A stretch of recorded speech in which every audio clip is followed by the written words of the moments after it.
Okay class 10 आज आप लोगों का स्टार्ट कर रहे हैं ज्योमेट्री का second chapter Pythagoras theorem. And Pythagoras theorem में आपको सिर्फ एक ही प्रैक्टिस सेट करनी है 2.1 2.2 ओमिट कर दिया। मतलब आपको सिर्फ इस चैप्टर में से 10 सम अच्छे से रिवाइज करना है एंड प्रॉब्लम सेट्स। बहुत इजी चैप्टर है क्योंकि जितना भी टफ पार्ट था वो 2.2 में था, वो निकाल दिया। 2.1 के 6 सम्स हम आज करेंगे और बाकी के 4 सम्स हम नेक्स्ट लेक्चर में करेंगे। अब मैं ये जो पूरा चैप्टर है साथ में रिकॉर्ड कर रही हूँ, तो जो भी मैंने होमवर्क के सम्स दिए हैं वो मैं आपको आगे के लेक्चर में या तो ओरली बता दूंगी ऑनलाइन लेक्चर में या फिर नेक्स्ट वीडियो में बताऊंगी। तो 2.1 स्टार्ट करने से पहले कुछ थियरम्स, क्योंकि ज्योमेट्री है तो थियरम्स तो आ ही जाएगा। एंड थियरम्स इजी है, फिलहाल आपको प्रूफ करने वाले पे नहीं देखना है, सिर्फ ये देखना है कि थियरम्स में क्या चीजें दी हुई है। फर्स्ट है similarity of the right angle triangle. अब यहाँ पर सबसे पहले चाहिए क्या, एक राइट एंगल ट्रायंगल होना चाहिए और उसके राइट एंगल से एक लाइन जानी चाहिए जो हाइपोटेन्यूज को परपेंडिकुलर करती है। मतलब segment BD is perpendicular on AC। तो हम क्या लिख सकते हैं, यहाँ पे जो आपके दो ट्रायंगल बने ABD और DBC, ये एक दूसरे के सिमिलर ट्रायंगल है और ये जो बड़ा ट्रायंगल है वो भी सिमिलर है। तो हम यहाँ लिख सकते हैं ABC is similar to triangle ADB is similar to triangle ADC। इसको प्रूफ कर सकते हैं। अब यहाँ पर उन्होंने ये सेगमेंट किया तो ये और ये दोनों 90 डिग्री का एंगल है और ये एंगल भी हाफ हाफ में डिवाइड हुआ।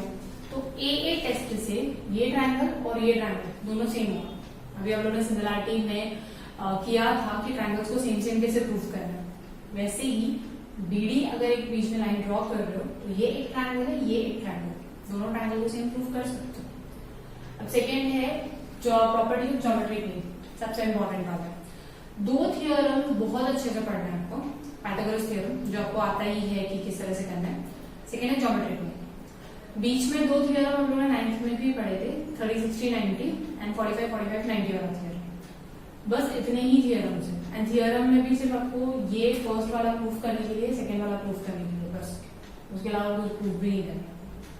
तो ज्योमेट्रिक मीन में क्या चाहिए, एक ट्रायंगल चाहिए और 90 डिग्री का होना चाहिए, तो राइट एंगल ट्रायंगल चाहिए।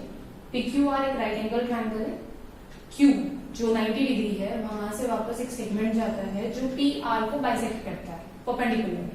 तो हम क्या लिख सकते हैं कि QS, ये जो सेगमेंट है ना QS, उसका square is equals to PS into SR।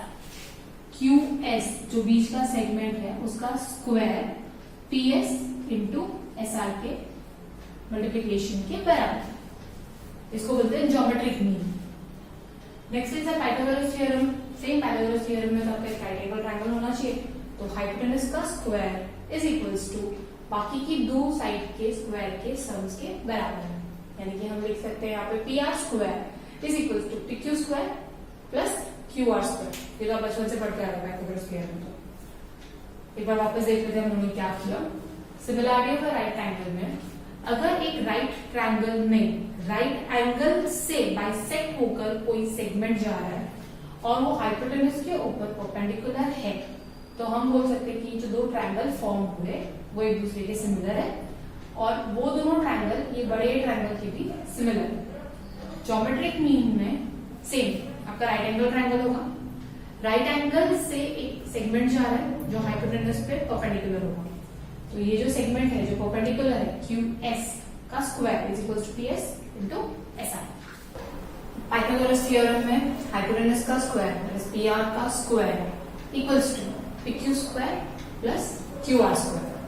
अब चलते हैं फोर्थ वाला theorem, converse of Pythagoras theorem. मतलब अगर आपको दिया है कि ये वाला पार्ट दिया रहेगा तो हम क्या लिख सकते हैं कि ये जो ट्रायंगल है वो राइट एंगल ट्रायंगल है। कन्वर्स मतलब उल्टा, जो गिवन है वो इफ में आ जाएगा और जो इफ है वो देन में आ जाएगा। फर्स्ट वाले में हमको 90 डिग्री दिया था, हमने ये फाइंड किया। सेकेंड वाले में हमको ये दिया है, हमने लिखा कि ये 90 डिग्री है, यानी ये राइट एंगल ट्रायंगल है। अब 30 60 90 थ्योरम एंड 45 45 90 थ्योरम। 30 60 90 थ्योरम में ट्रायंगल है, उसका एक एंगल है 30 डिग्री, एक है 60 डिग्री और एक है 90 डिग्री। तो आपके पास है ट्रायंगल ABC जिसमें दिया हुआ है कि C 30 डिग्री है, A 60 डिग्री है और B 90 डिग्री है। अगर इस तरह से तीनों एंगल्स की जो मेजरमेंट है वो पता चल जाती है तो हम इनकी लेंथ फाइंड कर सकते हैं इन केस अगर हमको हाइपोटेनस पता है। अब 30 के सामने वाली जो लाइन है ए बी क्या हो जाएगी हाइपोटेनस की हाफ। 60 के सामने वाली लाइन BC हो जाएगी √3/2 ऑफ हाइपोटेनस। अगर हमको ट्रायंगल के 3 एंगल्स पता है और वो तीनों एंगल है 30, 60, 90, तो 90 के सामने वाला यानी कि ये वाला क्या होता है हाइपोटेनस। ठीक है, तो हमको अगर हाइपोटेनस पता है तो हम बाकी की दो साइड्स फाइंड कर सकते हैं। जो 30 के सामने वाली साइड होगी वो हो जाएगी हाफ ऑफ हाइपोटेनस, और जो 60 के सामने वाली साइड है वो हो जाएगी √3/2 of hypotenuse, that is AC. So this is side opposite to 30 degrees, half of hypotenuse, and side opposite to 60 degree is √3/2 of hypotenuse. Last theorem है 45, 45, 90 triangle theorem. इसमें एक एंगल है 90 डिग्री का, बाकी दोनों का इक्वल दिया है तो हम फाइंड कर सकते हैं 45, 45 ही हो, क्योंकि आपके तीनों एंगल का मेजरमेंट क्या होता है 180, एक दिया 90 डिग्री तो बाकी के दो एंगल का मेजरमेंट 90 डिग्री, और वो दोनों का इक्वल है तो हाफ ऑफ 45, 45 डिग्री। तो अगर 45, 45, 90 का थ्योरम है, सेम हाइपोटेनस चाहिए हमको, तो 45 के सामने यानी x, y और y, z ये क्या हो जाएगा 1/√2 ऑफ हाइपोटेनस। हाइपोटेनस का 1/√2 होता है 45 के सामने वाली साइड। तो ये 6 थ्योरम्स प्लीज अच्छे से लिख लो, और मैंने आप लोगों को पहले भी बोला था कि जितने भी थ्योरम्स मैं लिखवाते जा रही हूँ प्लीज एक जगह लिख के रखो। हर चैप्टर से पहले मैं आपको बेसिक्स चीजें बताते हूँ, प्लीज वो लिख कर रखो, क्योंकि वो चीजें अगर नहीं समझेंगे तो ऑब्वियसली चैप्टर नहीं समझ में आएगा। सिमिलरिटी में बहुत लोगों को प्रॉब्लम हुई थी, पाइथागोरस में एज तो कोई प्रॉब्लम नहीं होनी चाहिए क्योंकि इतना ही है सिर्फ। तो मैं 2 मिनट साइड हट रही हूँ, ठीक है, तो लिख लो। ओके, तो प्रैक्टिस सेट 2.1 का फर्स्ट क्वेश्चन है, बहुत इजी है। Identify the reason which of the following are the Pythagorean triplets.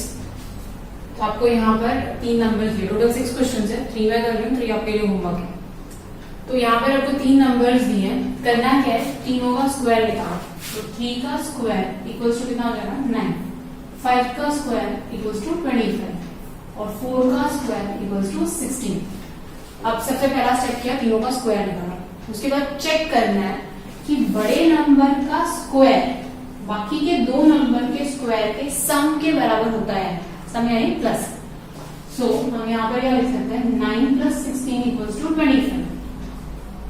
ये हो गया आपका 1, ये हो गया 2। हमने क्या किया बाकी के 2 नंबर, बड़े नंबर को छोड़ दो, बाकी के 2 नंबर को ऐड किया, ये भी 25, ये भी 25। From 1 and 2 5 square equals to 3 square plus 4 square. हम लोग इस तरह से लिख सकते हैं कि ये 5 का स्क्वायर 25 है, 3 का स्क्वायर 9, 4 का स्क्वायर 16। तो इस तरह से बना सकते हैं कि इन दोनों के स्क्वायर के सम के बराबर है। अपना जैसे पाइथागोरस थ्योरम था वैसे ही हाइपोटेनस का स्क्वायर इक्वल्स टू बाकी के दो साइड्स के सम स्क्वायर के सम्स के बराबर होना चाहिए। रीजन भी लिखना है यहाँ पे, आइडेंटिफाई विद रीजन, तो ऐसे ही नहीं छोड़ना है। Here, square of largest number is equal to sum of square of other two numbers. Therefore 3, 5, 4 is our Pythagorean triplet.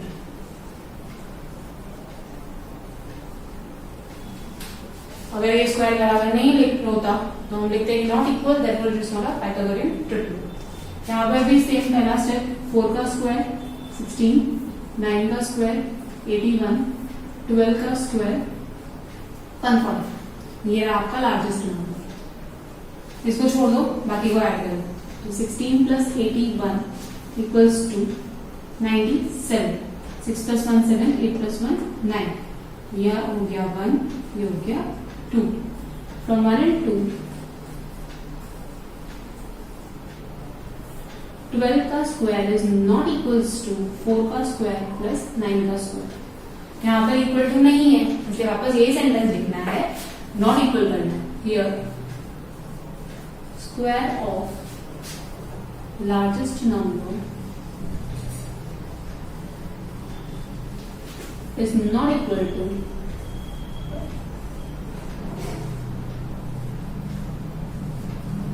sum of square of other two number.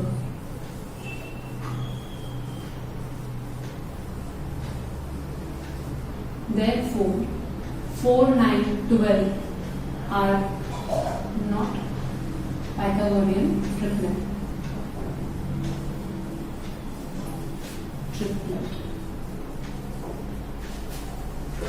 Similarly, fourth sum, third, 5, 6 आपके लिए homework है, और मेरे को जिस दिन ये lecture आएगा उसी दिन ये होमवर्क चाहिए। बार बार मैं रिमाइंडर नहीं देने वाली, बहुत इजी चीज है।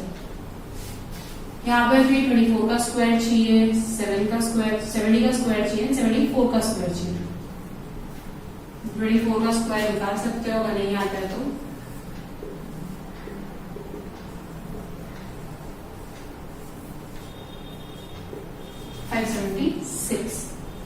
सेम वे में 7 का स्क्वायर 49 होता है, तो 4900 लिख सकते हैं इसको। 74 का स्क्वायर निकाल लेते हैं।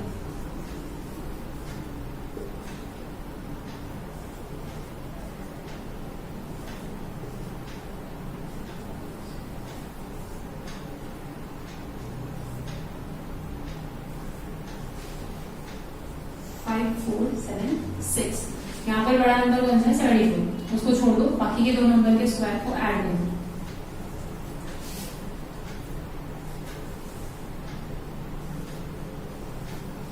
तो यहाँ पर ये दोनों इक्वल है, तो फ्रॉम 1 एंड 2 क्या लिख सकते हो? 74 का स्क्वायर इज इक्वल्स टू 24 का स्क्वायर प्लस 70 का स्क्वायर। तो ये पाइथागोरस ट्रिपलेट है, पाइथागोरस ट्रिपलेट। वापस पूरा sentence, here square of largest number is equal to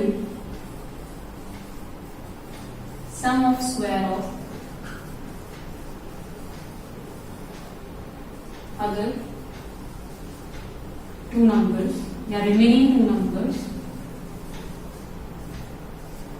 Therefore 24, 70, 74 are Pythagorean triplet.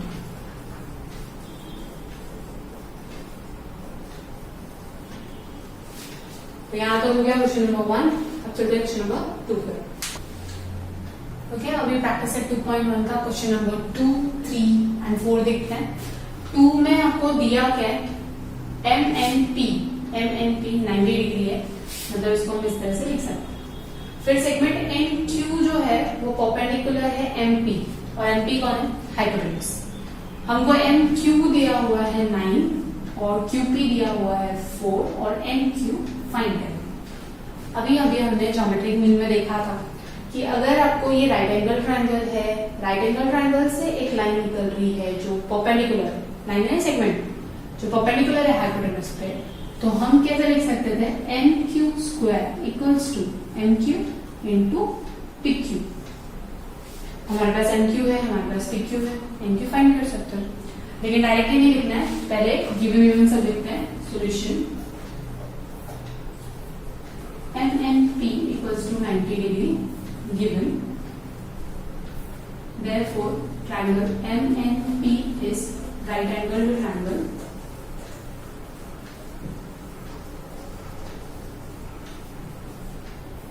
segment MQ perpendicular to segment MP, ये भी given। Therefore, by geometric mean,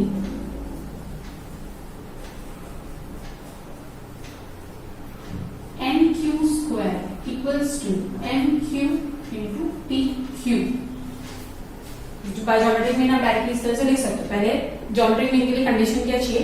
एक right angle triangle होना चाहिए और right angle से एक सेगमेंट जा रहा है जो हाइपोटेन्यूस को बाइसेक्ट कर रहा है, मतलब परपेंडिकुलर बाइसेक्ट नहीं कर रहा है। तो अभी एन क्यू की वैल्यू हमको नहीं पता है, तो उसको वैसे ही रहने दो। एन क्यू है 9, पी क्यू है 4, 9 इंटू 4 36, एन क्यू स्क्वायर आया आपका 36। हमको सिर्फ एन क्यू चाहिए, टेकिंग स्क्वायर रूट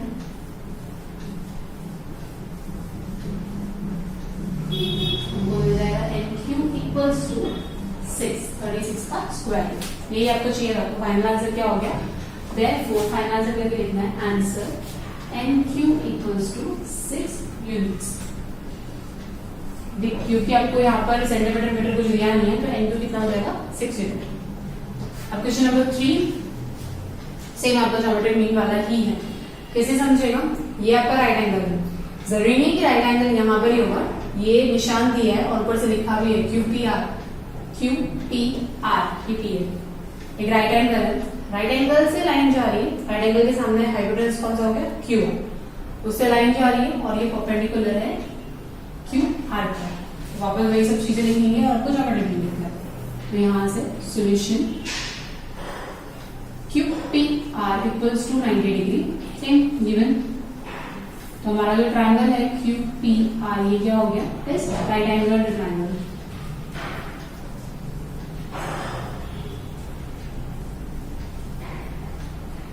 और जो सेगमेंट है पी एम, वो परपेंडिकुलर है सेगमेंट क्यू आर, और क्यू आर कौन है? हाइपोटेनस। तो हम लोग कैसे लिख सकते हैं? पी एम स्क्वायर, ये जो सेगमेंट है ना उसका स्क्वायर, हाइपोटेनस जो दो पार्ट में डिवाइड कर रहा है उसके मल्टीप्लिकेशन के बराबर, is equals to Q L into R. यहाँ पे गिवन में क्या क्या दिया हुआ है? पीएम दिया हुआ है, तो पीएम के यहाँ पर देखो 10 और उसका स्क्वायर, क्यूएम दिया है 8, आरएम नहीं पता, फाइंड करना पड़ेगा। अब ये कितना हो जाएगा? 100, और ये 8 जाकर यहाँ पर डिवाइड हो जाएगा। तो Rm equals to, therefore Rm equals to 8 divided by 100 होता है 12.5।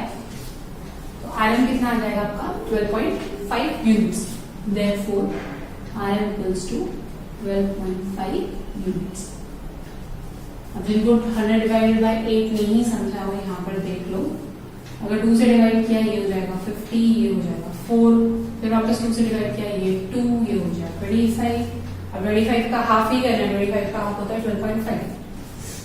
अब क्वेश्चन नंबर 4, क्वेश्चन नंबर 4 में 30, 60, 90 थ्योरम है।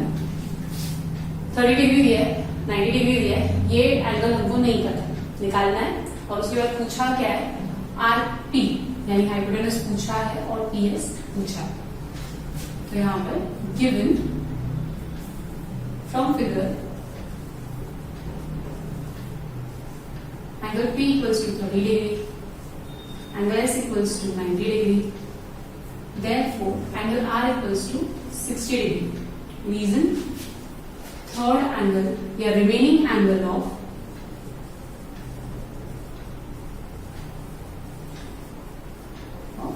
triangle। या फिर हम लोग प्रूफ भी कर सकते हैं उसको, क्योंकि angle P plus angle S plus angle R 180 degree होना चाहिए। तो अगर आपको स्कूल में इस तरह से करवाया हो, angle P plus angle R plus angle S equals to 180 degree, measure of angle of triangles. तो P आपको दिया है 30 डिग्री, R नहीं पता है, S है 90 डिग्री, 180 डिग्री, ये हो जाएगा 130, 30 प्लस 90, एंगल R का नहीं पता है 180 डिग्री।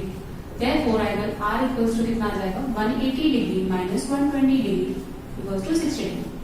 इतना लंबा चौड़ा लिखने की बजाय आप डायरेक्टली लिख सकते हो, ये 30 है, ये 90 है, तो ये जो बचा हुआ एंगल ऑब्वियसली 60 डिग्री का ही होगा, remaining angle of a triangle. तो ये वाला पार्ट अगर स्कूल में कराया हो तो ही लिखना, नहीं कराया वैसे ही रहने दो। इसके बाद हम लोग डायरेक्टली अप्लाई कर सकते हैं 30, 60, 90 थ्योरम। तो by 30, 60, 90 theorem, therefore triangle PSR is 30, 60, 90 triangle. Therefore अब हमको चाहिए क्या? 30, 60, 90 थ्योरम का क्या था? 30 डिग्री के सामने वाला, 30 डिग्री के सामने वाला, यानी कि SR जो है वो हो जाएगी हाफ ऑफ हाइपोटेनस PR। लेकिन हमारे पास तो PR भी नहीं है, हमारे पास SR तो है, तो PR तो निकाल सकते हैं। तो SR हमारे पास है 6 1/2 इक्वल्स टू 1/2 इंटू PR। 2 को शिफ्ट करो, 6 इंटू 2 इक्वल्स टू PR। देखो PR कितना हो जाएगा 12। यहाँ पे रीजन कितना है, side opposite to 30 degree. PR मिल गया। अभी हम लोग ये निकाल सकते हैं PS equals to √3/2 into PR, side opposite to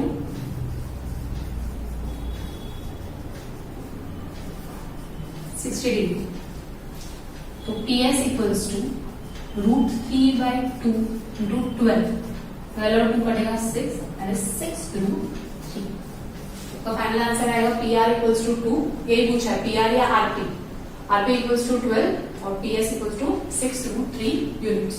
तो यहाँ पे हो गया क्वेश्चन नंबर 2, 3, 4। अब क्वेश्चन नंबर 5 और 6 सॉल्व करना है, उसके बाद ये लेक्चर स्टॉप करेंगे। तो मेन आपका ज्योमेट्रिक मीन वाला थ्योरम काम आया, यहाँ पर 30, 60, 90 वाला थ्योरम काम है। और फर्स्ट क्वेश्चन में पाइथागोरियन ट्रिपलेट वाला। क्वेश्चन नंबर 5 जो है वो एक्टिविटी है। यहाँ पर आपको एक ट्रायंगल दिया हुआ है, ट्रायंगल है ABC। हाइपोटेनस दिया हुआ है √8 और ये आपका 90 डिग्री का एंगल, और ये दोनों साइड्स जो है वो सेम है। तो अभी जो एंगल होगा BAC, ये वाला एंगल कितना होगा? BAC एंगल होगा 45 डिग्री। क्यों? क्योंकि अगर आपका एक एंगल, सपोज ये A है, B है और ये C is equals to 180 degree, क्योंकि ट्रायंगल के तीनों एंगल का मेजरमेंट कितना होता है 180 डिग्री। एंगल B दिया हुआ है 90 डिग्री और एंगल A और एंगल C दोनों सेम है। क्यों सेम है? क्योंकि यहाँ पर उनकी साइड सेम है, and side opposite to angle, अगर साइड सेम है तो उनके ऑपोजिट एंगल्स भी सेम होते हैं। तो यहाँ पर A और C सेम है, तो हम यहाँ पर लिख सकते हैं A plus C equals to 180 degree minus 90 degree, that is 90 degree. और दोनों सेम है तो हम इसको दोनों एंगल को A लिख देते हैं। तो ये हो जाएगा 2A equals to 90 degree. Therefore angle A equals to 90 का हाफ 45 डिग्री। और एंगल A और एंगल C दोनों सेम है, तो एंगल A जितना होगा उतना ही एंगल C होगा। तो ये क्या हो जाएगा आपका 45, 45, 90 वाला थ्योरम। दो एंगल 45, 45 डिग्री के, एक एंगल 90 डिग्री। तो अब जो साइड है opposite to 45 degree, that is AB and BC is 1/√2 of hypotenuse. अभी मैंने थ्योरम लिखाया था, अगर 45, 45, 90 थ्योरम है, सॉरी 90, 45, 45 थ्योरम है, तो हाइपोटेनस का कितना होगा 1/√, बाकी की दोनों साइड्स। अब हाइपोटेनस कितना दिया हुआ है 1/√2 इंटू √8। अब यहाँ पे √8 को हम क्या लिख सकते हैं, 4 इंटू 2 8 होता है, तो 2√2 लिख सकते हैं। 1/√2 इंटू 2√2। ये कैसे होगा, ये 8। ये दो जोड़ी बनी, बाहर निकला, एक जोड़ी बनी, नहीं निकला, ये कट हो जाएगा, यहाँ पर बचेगा आपका 2। आपका AB equals to BC equals to 2 unit. हमने √2 को क्या किया, स्प्लिट किया, जिसकी जोड़ी बन गई उसको बाहर निकाला, जिसकी नहीं बनी वो रूट के अंदर ही बचता है। ये रूट और ये रूट कट हो सकता है क्योंकि मल्टीप्लिकेशन में और अपॉन में है, और ये 2 ऐसे के ऐसे बचा। ये इतनी सी एक्टिविटी थी, ये सब लिखना नहीं है, बट इन केस अगर आपको सम में कभी पूछते हैं, एक 90 दिया है, बाकी के दोनों एंगल सिमिलर दिए हैं, तो हम इस तरह से बता सकते हैं कि बाकी के दो एंगल्स हैं 45, 45 डिग्री, 90 का हाफ हाफ। अब चलते हैं क्वेश्चन नंबर 6 पे। क्वेश्चन नंबर 6 में फिगर वगैरह नहीं दिया है, सिर्फ स्ट्रेट स्टेटमेंट दिया है। Find side and parameter of a square whose diagonal is 10 centimetre. मैंने यहाँ पर एक स्क्वायर बनाया ABCD, यहाँ पर हम लोग लिखेंगे late ABCD is a square where diagonal AC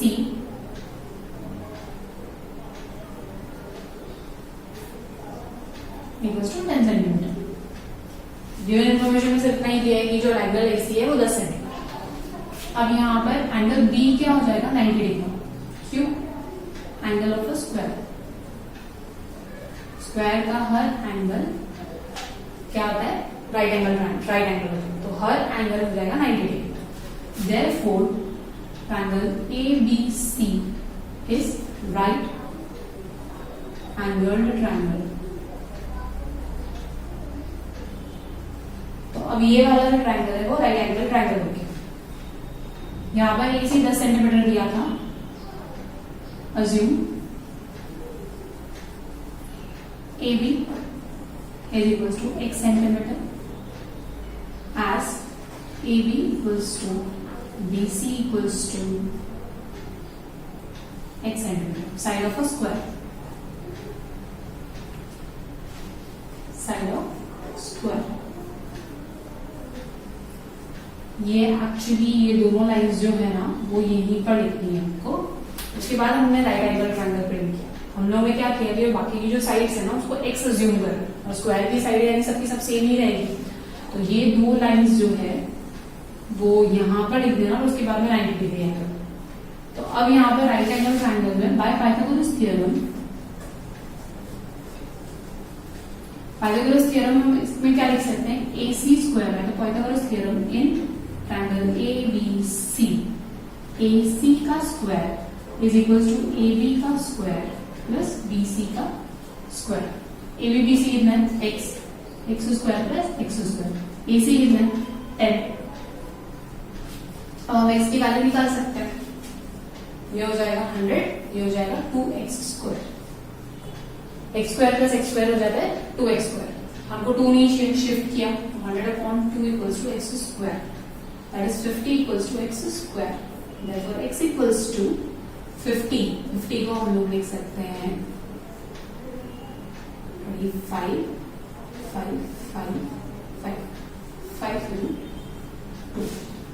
तो हमको साइड मिल गई 500।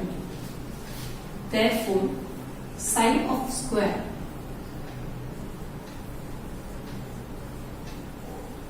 Equals to 5 units. तो आपको एक चीज पूछी थी कि साइड कितनी है, तो साइड हमने निकाली AB और BC, जितनी भी है सारी साइड सेम ही है, तो साइड कितना हो गया 5√2 यूनिट्स।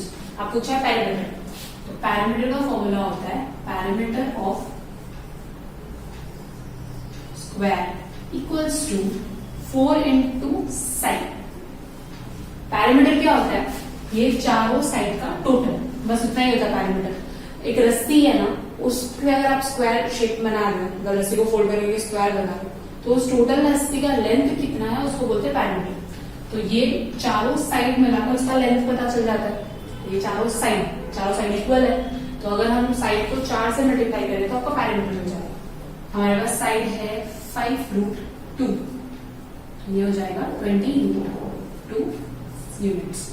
तो आपका पैरामीटर कितना आया साइड स्क्वायर का 20√2 और साइड कितना है 5√2। देयरफॉर पूछा गया side of the square equals to 5√2 units and parameter